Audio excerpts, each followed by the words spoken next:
يا أبت إني قد جاءني من العلم ما لم يأتك فاتبعني أهدك صراطا سويا۔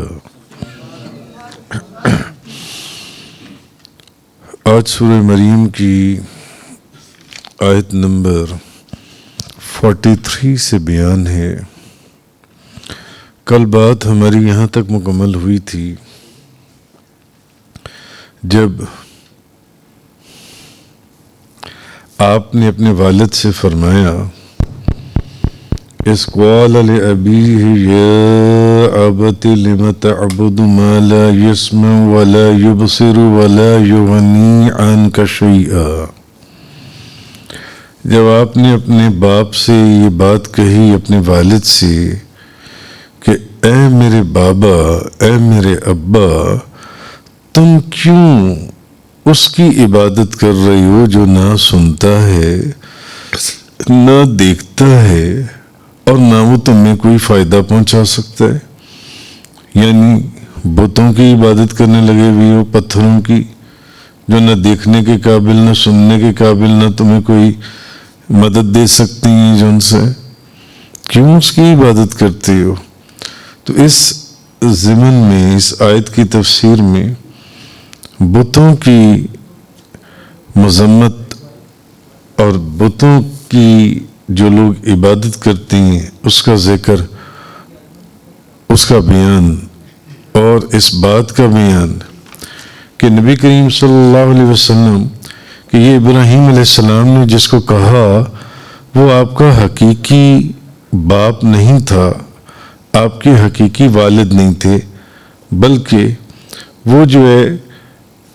آزر اس کا نام تھا جن سے، اور وہ آپ کا چچا تھا، کیونکہ نبی پاک صلی اللہ علیہ وسلم کی حدیث ہے کہ حضور کا جو یہ احادیث سے یہ بات ثابت ہے کہ حضور کا نور پاک لوگوں کی پشتوں سے پاک عورتوں کی رحموں کی طرف منتقل ہوتا رہا جن سے۔ تو اور پھر حضور کا اپنا فرمان بھی ہے کہ حضور نے فرمایا میں ابتدا ہی سے آخر تک پاک لوگوں کی پشتوں سے پاک عورتوں کی رحموں میں منتقل ہوتا چلا آیا۔ تو اس کے بیان میں کل کا ذکر گزرا تھا۔ اب آگے فرمایا یا ابت انی قد جاءنی من العلم ما لم یأتک فاتبعنی اہدک صراطا سویا۔ اے میرے باپ، میرے پاس، پہلے تو ابراہیم علیہ السلام نے ان کو یہ بات کہہ دی، اب ان کو مزید آگے سمجھانے کے لیے کہ اے میرے باپ، بے شک میرے پاس وہ علم آیا ہے جو تمہارے پاس نہیں ہے،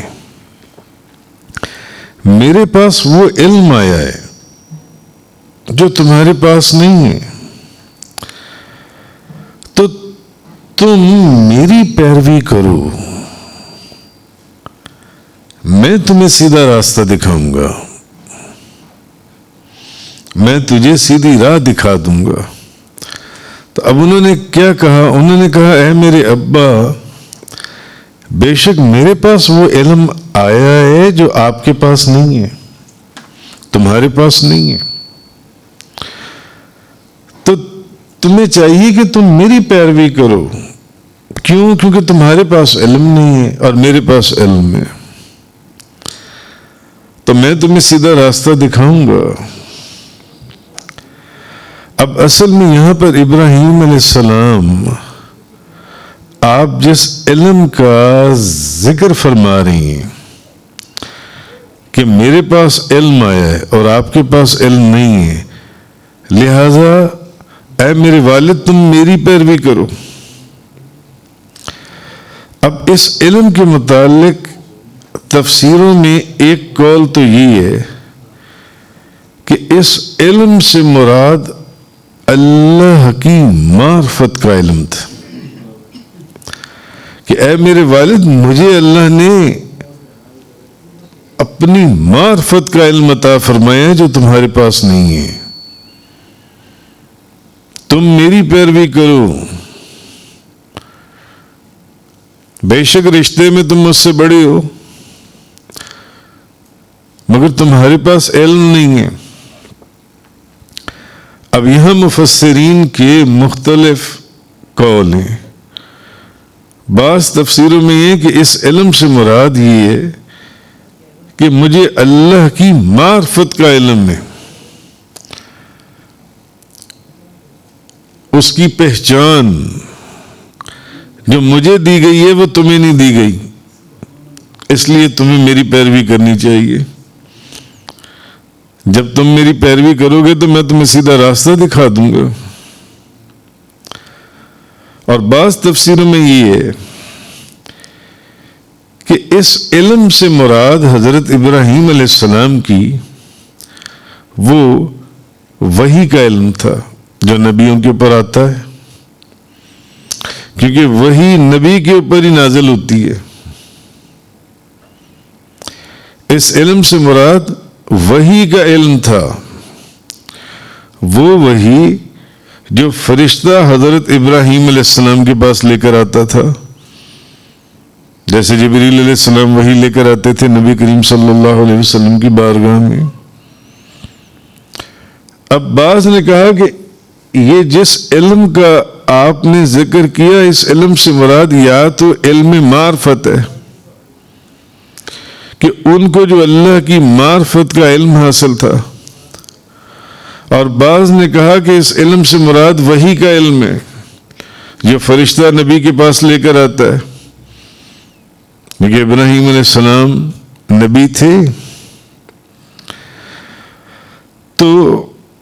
اور بعض نے کہا کہ یا پھر اس علم سے مراد جو آخرت کے تمام امور ہیں، جس کا پیچھے بندہ ناچیز اپنے درجنوں دروس کے اندر یا لیکچرز کے اندر ذکر کر چکا، سینکڑوں ڈائریکشن سے، یا پھر اس علم سے مراد آخرت کے جو جتنے امور ہیں اور اس کے بعد جو ثواب ہے اور جو عذاب ہے، یہ وہ علم تھا کہ ابراہیم علیہ السلام نے فرمایا۔ بعض نے کہا اس علم سے مراد، انہوں نے کہا نا اپنے والد کو کہ یہ جو مجھے علم دیا گیا یہ علم تمہارے پاس نہیں ہے، یہ تمہارے پاس نہیں ہے، یا تو اس علم سے مراد اللہ کی معرفت ہے، یا اس علم سے مراد وہ وحی ہے جو فرشتہ لے کر نبی کے پاس آتا ہے، یا اس علم سے مراد آخرت کے امور ہیں، ثواب اور عذاب اور وہ تمام چیزیں آخرت کی جون سی ہیں۔ تو یا پھر بعض نے کہا کہ اس علم سے مراد اللہ کی وحدانیت، کہ اللہ الہ، اس کی وحدانیت وہ ایک ہے، اور اللہ کے الہ ہونے اور صرف اسی کے عبادت کا مستحق ہونے کا جو علم ان کو دیا گیا تھا وہ اس کے پاس نہیں تھا۔ اور نبی سے زیادہ اس چیز کا علم اور کس کے پاس ہوگا؟ نبی سے زیادہ، کہ اس کی وحدانیت کا، اس کے الہ اور اس کے معبود ہونے کا اور اس کی عبادات کرنے کا۔ تو بعض نے کہا کہ آپ نے جس علم کا ذکر کیا اس علم سے مراد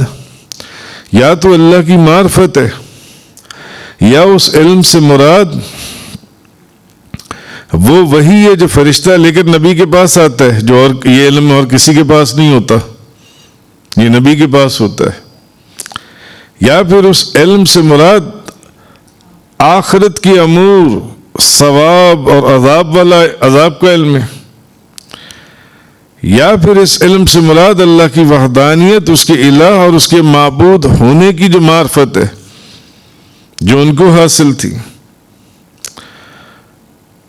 مگر بعض نے کہا کہ اس میں ایسی بھی کوئی بات نہیں، ہو سکتا ہے کہ یہ چاروں علم آپ کے پاس، اور یقیناً یہ چاروں علم، کیونکہ آپ نبی تھے، چاروں کے چاروں علم آپ کے پاس موجود تھے۔ حضرت ابراہیم علیہ نبینا علیہ الصلوۃ والسلام آپ کے پاس جون سی۔ تو مفسرین فرماتے ہیں کہ اس آیت سے ہمیں یہ بات معلوم ہوئی، اس آیت سے ہمیں یہ بات معلوم ہوئی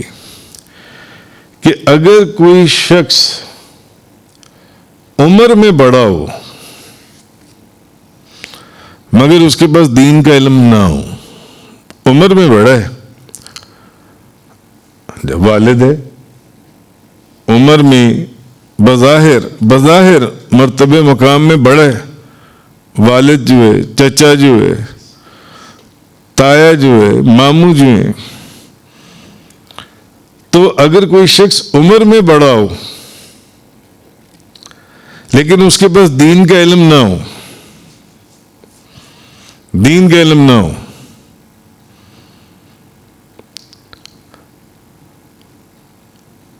بیٹے کے پاس علم ہے، وہ نماز بھی پڑھتا ہے، روزہ بھی رکھتا ہے، قرآن بھی پڑھتا ہے اور اللہ کے احکامات پر عمل بھی کرتا ہے، باپ کے پاس علم نہیں ہے، وہ نہ قرآن پڑھتا ہے نہ نماز پڑھتا ہے، وہ جوا کھیلتا ہے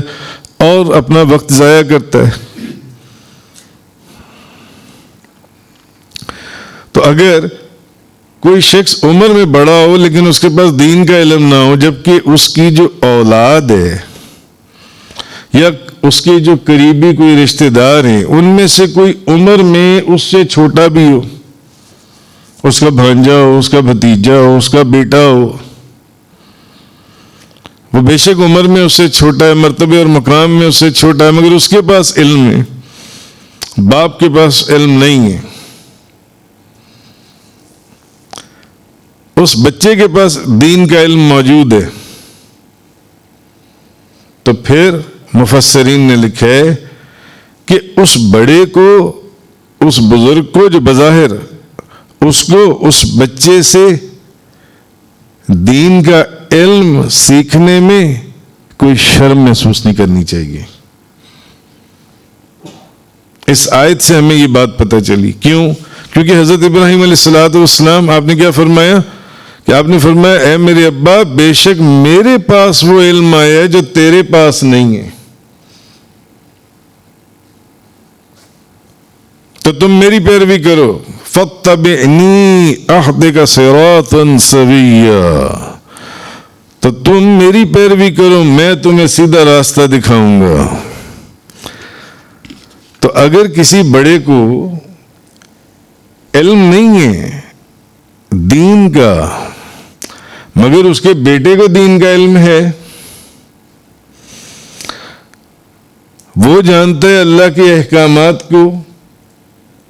اس سے دین کا علم سیکھنے میں شرم محسوس نہیں کرنی چاہیے، شرم محسوس نہیں کرنی چاہیے کہ نہیں میں تو اتنا بڑا ہوں، میں اپنے بیٹے سے دین کا علم سیکھوں گا، میں اپنے بھانجے سے سیکھوں گا، بھتیجے سے سیکھوں گا، اس میں تو میری عزت ختم ہو جائے گی۔ قرآن کریم سیکھنے اور اس کی تلاوت کے اوپر میرا ایک بیان تھا آج سے 3-4 مہینے پہلے، جو اپلوڈ بھی ہو چکا یوٹیوب کے اوپر، آپ سب لوگوں نے وہ دیکھا بھی، کہ ہم لوگ ساری عمر یہ سوچتے رہ جاتے ہیں کہ یار میری عمر 60-70 سال 50 سال، میں قرآن سیکھوں گا،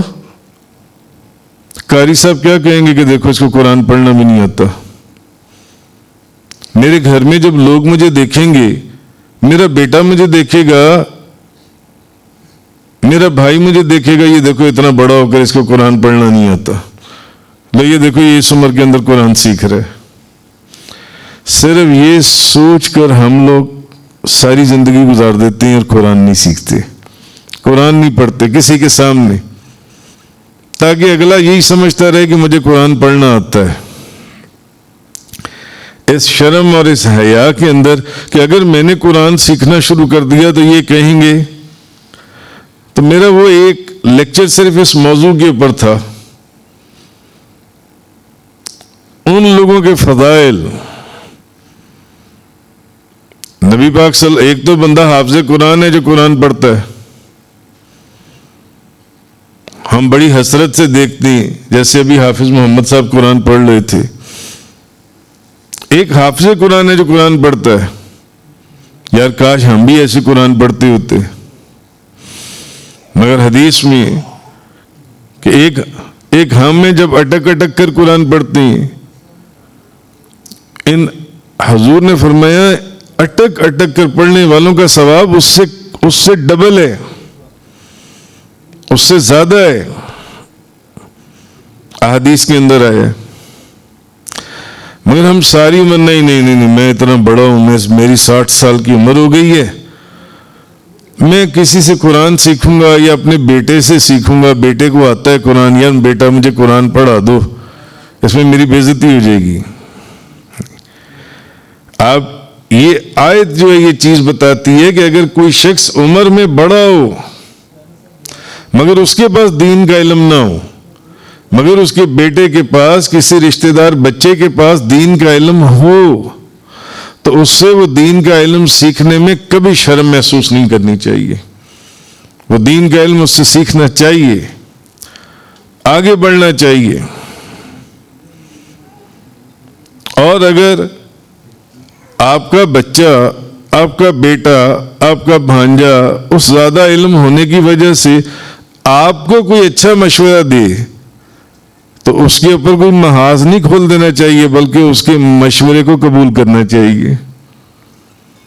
اس آیت کے اندر یہ نکات نکلتے ہیں.